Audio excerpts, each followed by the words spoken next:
والتيجان والروح والريحان. بسم اللہ الرحمن الرحیم. السلام علیکم ورحمۃ اللہ وبرکاتہ. ناظرین، پیس ٹی وی اسٹوڈیو سے میں آپ کو خوش آمدید کہتا ہوں. آپ کا ہوسٹ حافظ مامون اصغر آپ کے سامنے حاضر ہے اور پروگرام ہے قرآن کے سائے میں. اس پروگرام میں ہم بہت ہی ڈیٹیل میں قرآن کو سمجھ رہے ہیں اور ایک نئے اور دلچسپ انداز میں ہمارے ذہنوں میں جو شکوک و شبہات موجود ہیں ان کو واضح کر رہے ہیں پروفیسر خلیل الرحمن چشتی صاحب. پچھلے پروگرام میں ہم نے آیت نمبر 26 نمبر آیت پہ سٹاپ کیا تھا اور یہ سیکنڈ لاسٹ پیراگراف چل رہا ہے سورہ ملک کا، جس میں اللہ سبحانہ و تعالی آخرت کا خوف اور ڈر ہمارے دلوں میں ڈال رہے ہیں اور اس کی حقیقت سمجھا رہے ہیں کہ تم جہاں پر بھی پھرو اس زمین کے اوپر آخر کار تم نے میری طرف ہی لوٹ کے آنا ہے. اور یہ جو سوال تم کرتے ہو کہ قیامت کب آئے گی، اس کا وقت کب ہے، کس کو پتہ ہے، اور نبی صلی اللہ علیہ وسلم سے سوالات کیے جا رہے ہیں، تو نبی صلی اللہ علیہ وسلم اس کے جواب میں کیا بتا رہے ہیں کہ اللہ سبحانہ و تعالیٰ کو ہی اس کا علم ہے، تم بتاؤ کہ تم نے اس کی تیاری کیا کی ہے. تو اگلی آیت سے جس صاحب ہم شروع کرتے ہیں. اگلی آیت میں اللہ سبحانہ و تعالیٰ فرماتے ہیں فَلَمَّا رَأَوْهُ زُلْفَةً سِيئَتْ وُجُوهُ الَّذِينَ كَفَرُوا وَقِيلَ هَذَا الَّذِي كُنْتُمْ بِهِ تَدَّعُونَ. بسم اللہ الرحمن الرحیم. فلما رأوہ، رأوہ سے مراد یہاں پر ہے قیامت. جب وہ اس دن کو دیکھ لیں گے، اور پھر جب وہ اس دن کو دیکھ لیں گے، فلما رأوہ زلفةً، نزدیک دیکھ لیں گے، قریب دیکھ لیں گے. فلما رأوہ زلفةً سیئت وجوہ الذین کفروا، تو قیامت کا انکار کرنے والوں کے چہرے بگڑ جائیں گے. سیئت وجوہ الذین کفروا، اللہ کا انکار کرنے والے اور قیامت کا انکار کرنے والوں کے چہرے بگڑ جائیں گے، ان کے چہروں پر سیاہی ہوگی.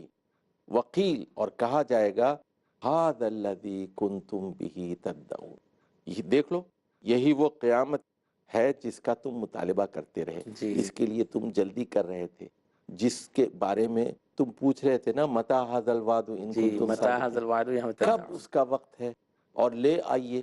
یعنی وہ کہتے تھے رسول اللہ صلی اللہ علیہ وسلم سے مشرکین مکہ، آپ روزانہ ہمیں یہی ڈراتے ہیں، قیامت آئے گی، قیامت آئے گی، قیامت آئے گی، بس کیجئے، کب آئے گی، لے آئیے. تو قیل ھذا الذی کنتم بہ تدعون، جس کا تم مطالبہ کرتے تھے، جس کی تم ڈیمانڈ کرتے تھے، جس کا تم وقت پوچھتے تھے، آ گئی. دیکھو قیامت آ گئی، اس کا دن تمہارے سامنے ہے. دیکھو اپنے چہروں کی حالت، تمہارے چہروں پر سیاہی ہے، تمہارے چہرے بگاڑ دیے گئے ہیں. قیامت کے دن یہ ہوگا. تو اس لیے اس کا وقت نہ پوچھو، اس کو مان لو، اس کو تسلیم کر لو. یہ ایک حقیقت ہے. قیامت کو ماننے کے بعد آدمی کے دل کی دنیا بدل جاتی ہے. ہز بیہیویئر چینجز، اس کے رویے بدل جاتے ہیں. قیامت کو ماننے والا آدمی، جنت اور دوزخ کو ماننے والا آدمی گالی نہیں دے گا، والدین کا احترام کرے گا، والدین سے گستاخی نہیں کرے گا. قیامت کو ماننے والا شخص رشوت نہیں لے گا، سود نہیں لے گا، شراب نہیں پیے گا، زنا نہیں کرے گا، ایک اچھا شہری بن جائے گا. بنے گا. آپ اس کو مانتے ہی نہیں تو شامت تو آنی ہے نا، پٹائی تو ہوگی، ٹھکائی تو ہوگی. تو یہ ہے طنزیہ انداز ہے کہ فلما رأوہ زلفةً، جب اس کو آپ بالکل نزدیک دیکھ لیں گے، سیئت وجوہ الذین کفروا وقیل ھذا الذی کنتم بہ تدعون. قل ارأيتم ان اهلكني الله ومن معي او رحمنا فمن يجير الكافرين من عذاب علیم. یہ میرے خیال سے اس اچھا اب یہ پیراگراف سن کی لیجیے، آخری آیت اس سے لگتی ہے. یہ پہلے تو ترجمہ اس کا ہم کر لیتے ہیں، پھر اس کے پیچھے جو پس منظر ہے اس کو سمجھنے کی کوشش کرتے ہیں. قل، اے محمد صلی اللہ علیہ وسلم، ان سے کہہ دیجئے، ان انکار کرنے والوں سے، ان مشرکین مکہ سے یہ کہہ دیجئے جو توحید کا بھی انکار کر رہے ہیں اور مرنے کے بعد کی زندگی کا بھی انکار کر دیجئے. ان سے کہہ دیجئے اگر اللہ نے مجھے ہلاک کر دیا، اللہ نے مجھے مار ڈالا، وَمَن مَعِیَّ، اور میرے ساتھ جو صحابہ ہیں جو ایمان لے آئے ہیں ان کو بھی اللہ نے ہلاک کر دیا، مار ڈالا، تو یہاں یہ کہا جا رہا ہے کہ ان اہلکنی اللہ ومن معیہ معیہ او رحمنا، او رحمہ، یا پھر اللہ تعالیٰ میرے ساتھ اور ہمارے صحابہ کے ساتھ رحم فرماتا ہے، فَمَن يُجِيرُ الْكَافِرِينَ مِنْ عَذَابٍ أَلِيمٍ، تو پھر کافروں کو دردناک عذاب سے بچانے والا کون ہے؟ اچھا، اب مشرکین مکہ یہ کہتے تھے، اوہو محمد صلی اللہ علیہ وسلم تو ہمارے الہہ کی شان میں گستاخی کر رہے ہیں، کہتے ہیں کہ لات و منات کچھ نہیں کر سکتے، یہ قبر والے کچھ نہیں کر سکتے، یہ اولیاء کی شان میں گستاخی کر رہے ہیں، یہ انبیاء کی شان میں گستاخی کر رہے ہیں، کہتے ہیں کہ ایک اللہ ہے، ایک اللہ ہے، ایک خدا ہے، یہ چھوٹے موٹے ساری دیویوں کی نفی ہو گئی، دیوتاؤں کی نفی ہو گئی، اولیاء کی نفی ہو گئی، اہل قبر کی نفی ہو گئی، تو یہ رسول کریم صلی اللہ علیہ وسلم تو ایسی باتیں کر رہے ہیں، تو اللہ ان کو ہلاک کر دے گا، اللہ ان کو مار ڈالے گا، اور ان کے ساتھ جتنے صحابہ ہیں یہ بھی بدعتی ہو گئے ہیں، بہک گئے ہیں، بھٹک گئے ہیں، ان کو بھی ہلاک کر دے گا۔ اچھا چلیے، جو ہمارے ساتھ ہوتا ہے تو وہ جو بھی ہوگا یہ ہمارا معاملہ چھوڑ دیجیے، یا تو اللہ ہمیں ہلاک کر دے گا، مرنا تو ہے ہی ہمیں، ہمارے صحابہ کو بھی ایک دن مرنا ہی ہے، یا پھر اللہ تعالیٰ ہم پہ رحم فرمائے گا، دو چانسز ہے، یا تو ہلاک کر دے گا ہم کو، یا او رحمنا، ٹھیک ہے جو ہوگا ہمارے ساتھ وہ ہمارے ساتھ ہوگا، لیکن یہ بتائیے آپ کا کیا بنے گا؟ آپ کو کون بچائے گا؟ آپ کو کیا دوسرے خدا بچا لیں گے؟ کیا آپ کو لات و منات بچا لیں گے؟ تم اپنی فکر کرو، تم ہماری ہلاکت کی فکر نہ کرو۔ ہم تو یہ کہتے ہیں ہم اللہ کے بندے، ہم ایک خدا کو ماننے والے ہیں، اللہ ہمارے حق میں جو بھی فیصلہ کرتا ہے، چاہے وہ ہلاکت کا کرتا ہے یا رحمت کا کرتا ہے، ہمیں منظور ہے، لیکن اپنی سوچو، اپنے بارے میں فکر کرو، تمہارے یہ چھوٹے موٹے معمولی خدا، بے اختیار خدا، بے بس خدا، تو یہ سوال، یعنی اس میں ڈائلاگ ہے، تم ہمارے بارے میں کہہ رہے ہو کہ اللہ ہمیں تباہ کر دے گا، چلیے ہمارے ساتھ جو ہوتا ہے وہ ہوتا ہے، تم اپنی فکر تو کرو۔ قل ارأيتم ان اهلكني الله ومن معي او رحمنا فَمَن يُجِيرُ الْكَافِرِينَ مِنْ عَذَابٍ أَلِيمٍ۔ یہاں پہ اس پیراگراف کا اینڈ ہو رہا ہے، جس پیراگراف کو ہم نے شروع کیا تھا، آیت نمبر 24 سے شروع کیا تھا اور 28 پہ جا کے اس کا اینڈ ہو رہا ہے۔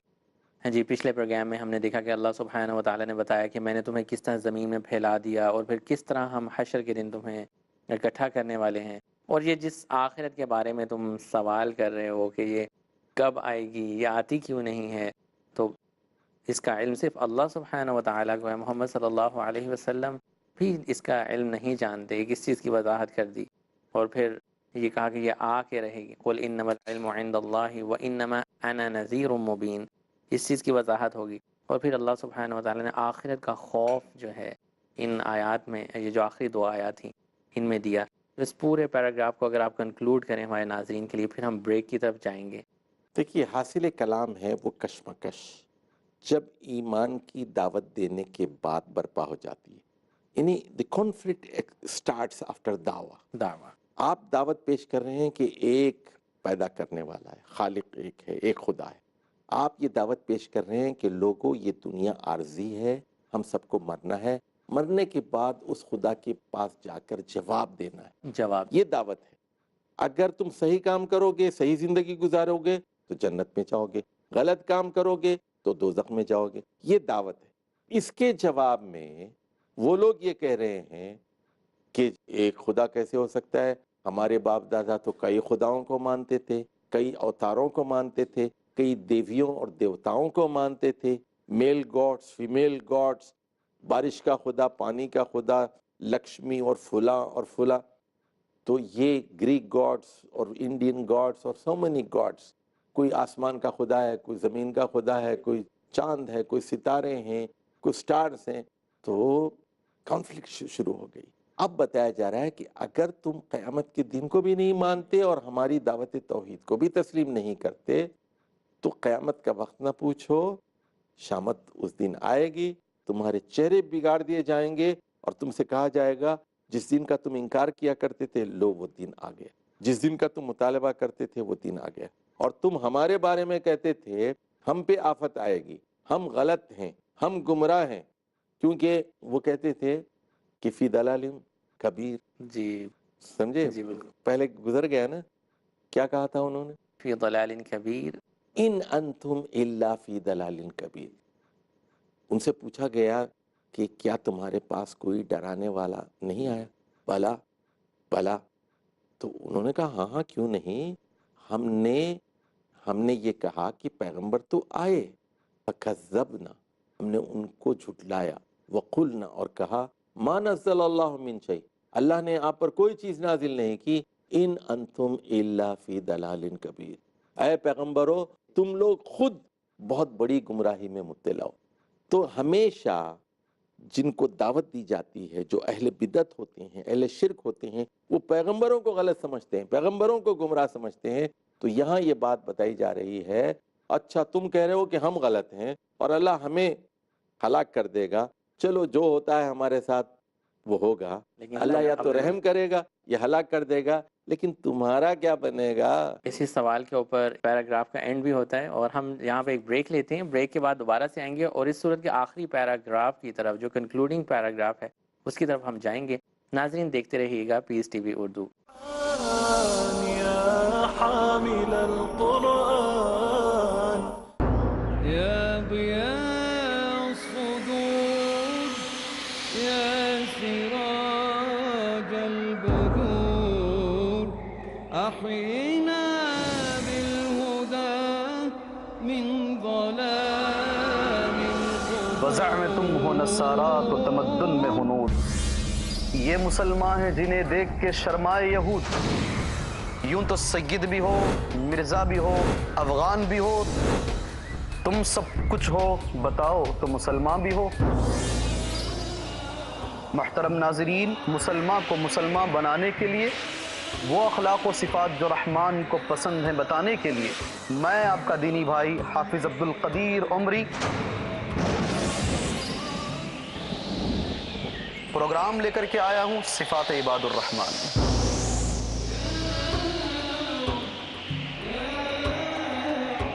دنیاوی غفلت سے بیداری کے لیے ضروری ہے کہ ہر مسلمان پرکھے شریعت کی کسوٹی پر اپنا ایمان. عباد الرحمن ہر سنیچر رات 8:30 بجے اور دوبارہ دوپہر 1 بجے انڈیا میں پیس ٹی وی اردو پر. اسلام نے سکھایا اصولوں سے کس طرح ایمان والے کرتے ہیں اصلاح معاشرہ. کہ آج ہمارا اسلام سے، دین سے، ایمان سے جو تعلق قوی تر ہونا چاہیے وہ کمزور ہوتا چلا جا رہا ہے. قرآن کی رہبری میں، تعلیمات کی روشنی میں یہی وجہ ہے کہ اللہ کی نصرت ہم سے دور ہو رہی ہے. اسلام نے بیداری کا جذبہ جگایا بے شمار زندگیوں میں. پورا عالم اسلام ایک شعلہ جوالہ پہ کھڑا ہوا ہے.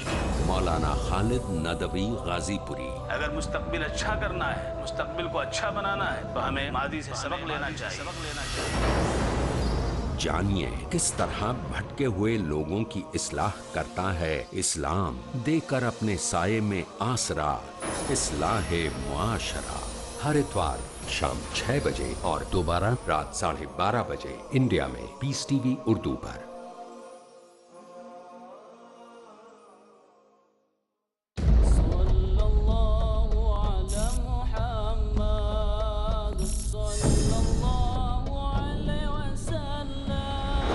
جن کا مقام بلند ہے، جن کا عمل اللہ کو پسند ہے، کامیاب رہی جن کی زندگی، مقبول ہوئی جن کی بندگی.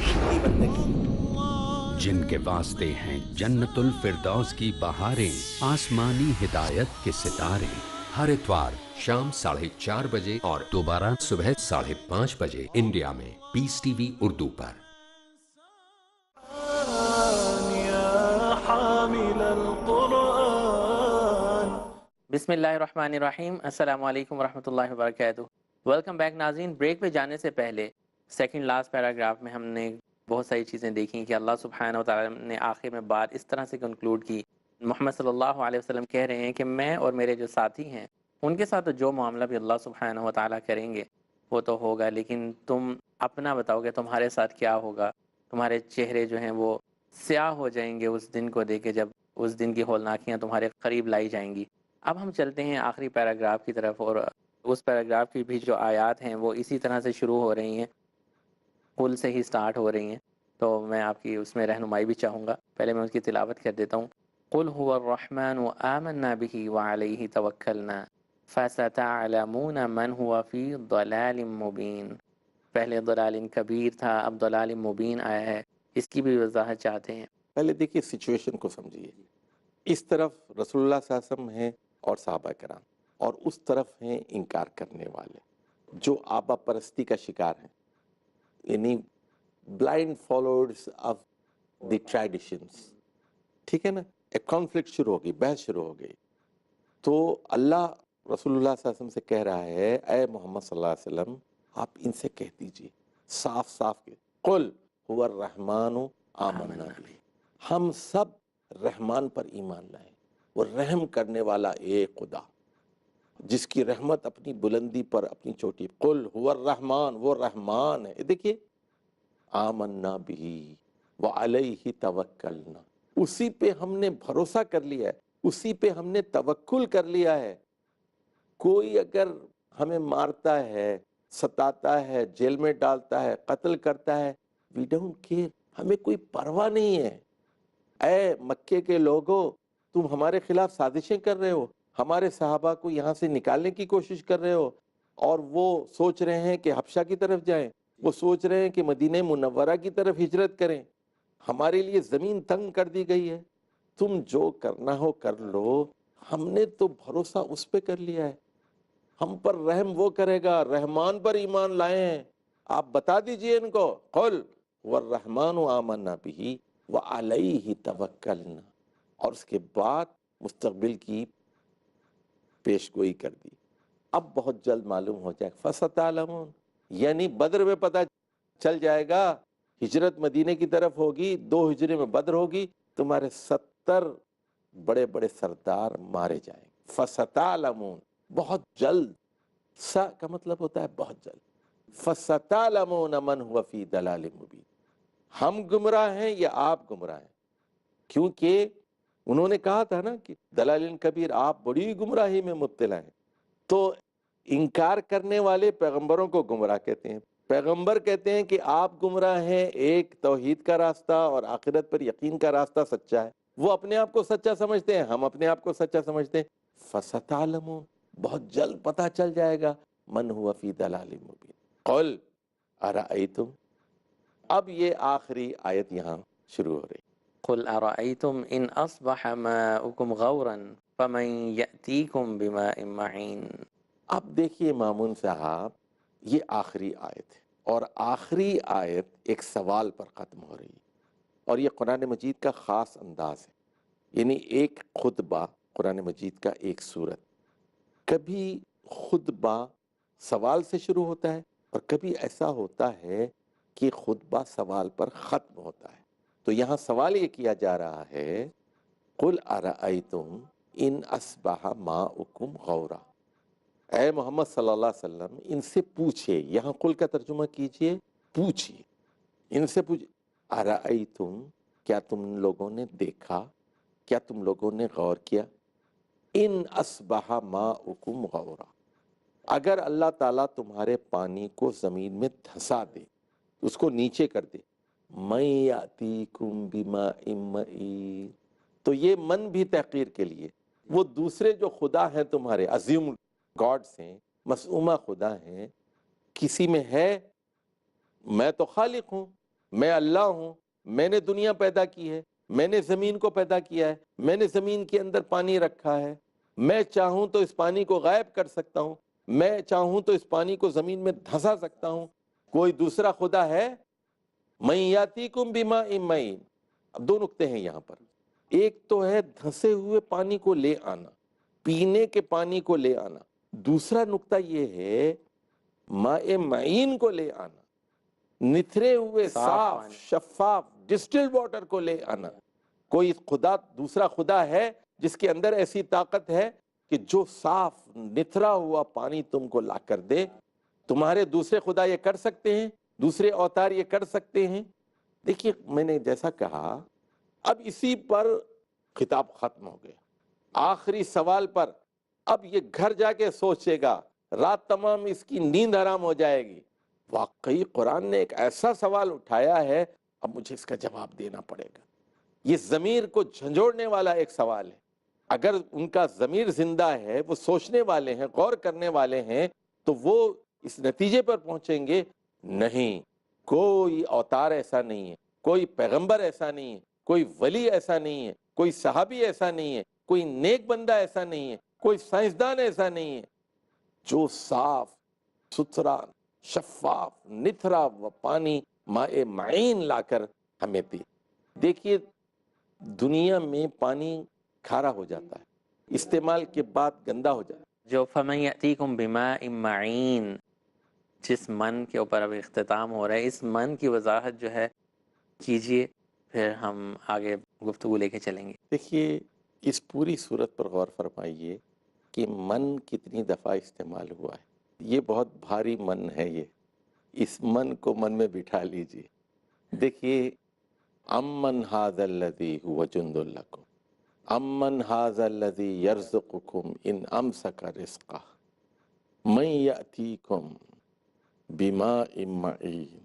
تو یہاں من، یہ جو من ہے یہ تحقیر کے لیے کہ دوسروں کے پاس کوئی طاقت نہیں ہے، یہ مخلوق ہے، دے آر آل کریشن، وہ کریٹر نہیں ہے، وہ خالق نہیں ہے، تو عبادت صرف خالق کی ہو سکتی۔ اسی لیے آخری آیت ایک سوال پر ختم ہوتی ہے، من یاتیکم بماء معین، کس کی مجال ہے، کس کے پاس اتنی قوت ہے، کس کے پاس اتنی طاقت ہے کہ وہ آپ کو صاف نتھرا شفاف پانی فراہم کرے۔ اگر اللہ تعالیٰ اس پانی کو غائب کر دے، یہ زمین کے اندر دھنسا دے اس کو۔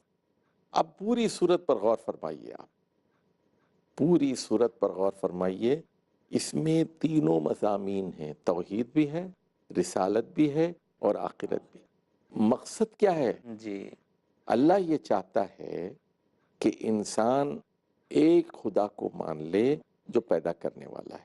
نمبر دو، ان تمام جھوٹے خداؤں کا انکار کر دے، انسانوں کا انکار کر دے، مخلوق کا انکار کر دیے۔ Creation can never be like the creator. قرآن یہ کہتا ہے افمن یخلق کمن لا یخلق، جو پیدا کر سکتا ہے اور جو پیدا نہیں کر سکتا، کیا دونوں برابر ہو سکتے ہیں؟ ہرگز نہیں ہو سکتے۔ کریٹر اور چیز ہے، کریشن اور چیز۔ ہم سب کیا ہیں؟ وی آر آل کریچرز، ہم سب پیدا کیے گئے ہیں، کریٹر نہیں ہے۔ تو کریٹر صرف ایک۔ ایگزیکٹلی کریٹر پیدا بھی کرتا ہے، پھر اس کے بعد اس کی تدبیر بھی کرتا ہے کہ ان کے کیا معاملات ہونے، پیدا کرنے کے بعد پورے کی پوری انسانیت کو، جانوروں کو، چرند کو، پرند کو، مچھلیوں کو، جو سی چیزیں ہمیں نظر آ رہی ہیں، ان کو کنٹرول میں لے کے آنا جو ہے یہ کریٹر کا کام ہے۔ اور یقیناً یہ اللہ سبحانہ وتعالیٰ کے علاوہ جو کچھ بھی ہم دیکھتے ہیں لوگوں نے خدا بنا رکھے ہیں، وہ کیسے اس کے برابر ہو سکتے ہیں؟ تو ایک تو آپ نے بتایا کہ توحید کا مضمون توحید کا مضمون ہے، اللہ کا تعارف ہے، اور دوسرے خداؤں کا انکار ہے، شرک کا انکار ہے۔ یعنی ایک خدا کے ساتھ کئی اور لوگ شریک نہیں ہیں، اس کی بیٹی، اس کا بیٹا، اس کی ماں، اس کے باپ، اس کے بچے، ایسی کوئی چیز نہیں، وہ ایک ہے، کوئی اور اس کے ساتھ شامل نہیں ہے۔ ایک بات تو یہ ہوگی۔ دوسری چیز، یہ آیت اللہ تعالیٰ کا تعارف کراتی ہے، اس کی صفات بیان کرتی ہے کہ وہ طاقتور ہے، بابرکت ہے، رحمان ہے، علی کل شیء قدیر ہے، اسی نے 7 آسمان بنائے، اسی نے زندگی اور موت کا نظام ایجاد کیا ہے، اور مقصد حیات بیان کر دیا گیا۔ اے انسان یہ سمجھ لے تجھے کیوں پیدا کیا گیا، لیبلوکم ایکم احسن عملا، تاکہ اللہ تعالیٰ جانچے، پرکھے، آزمائے کہ تم میں عمل کے اعتبار سے اچھا کون ہے۔ یہ دنیا کیا ہے؟ یہ آزمائش کی دنیا ہے، امتحان کی دنیا ہے، جزا کی دنیا نہیں ہے۔ ریوارڈ کہاں ملے گا؟ آخرت میں۔ یہ عمل کی جگہ ہے اور ریوارڈ آخرت میں ملے گا۔ دوسری بات یہ کہ جو کچھ اللہ تعالیٰ نے دیا پھر حساب اسی کے مطابق ہوگا۔ ایک اگر غریب شخص ہے تو اس کا یقیناً حساب جو ہے وہ بھی جو نعمتیں دی گئی ہیں اس کے مطابق ہوگا، بہت نرم اور آسانی کے ساتھ لیا جائے گا۔ ہم یہاں پر آج کے پروگرام کا اختتام کرتے ہیں۔ الحمدللہ ہماری سورہ ملک جو ہے وہ مکمل ہو گئی۔ اس صورت میں اللہ سبحانہ و تعالی نے ہمیں عقلی دلائل، انفسی دلائل اور تاریخی دلائل سے یہ بتایا کہ کون ہے جو میرے مقابلے میں آ سکتا ہے۔ میں نے تمہیں رزق دیا ہے، میں تمہاری مدد کرتا ہوں، پانی دیتا ہوں، اور بہت ساری مثالیں دے کے بتایا کہ میرے علاوہ کون ہے جو تمہیں یہ چیزیں دے سکتا ہے، کسی کی کیا مجال ہے کہ وہ چیزیں تمہیں یہ دے سکے۔ جب یہ تمام چیزیں نہیں ہو سکتی تو یقیناً ہمیں اس رب کے آگے سر بسجود ہو جانا چاہیے۔ یہی اس صورت کا پیغام ہے، اور اسی لیے نبی صلی اللہ علیہ وسلم نے اس صورت کے بارے میں کہا کہ رات کو سونے سے پہلے ہم پڑھیں تاکہ آنے والے دن میں ہم اللہ سبحانہ و تعالیٰ کو جانتے اور پہچانتے ہوئے اپنے دن کا آغاز کریں۔ یہاں پر ہی آج کے پروگرام کا وقت ختم ہوتا ہے۔ اپنا خیال رکھیے گا۔ السلام علیکم ورحمۃ اللہ وبرکاتہ۔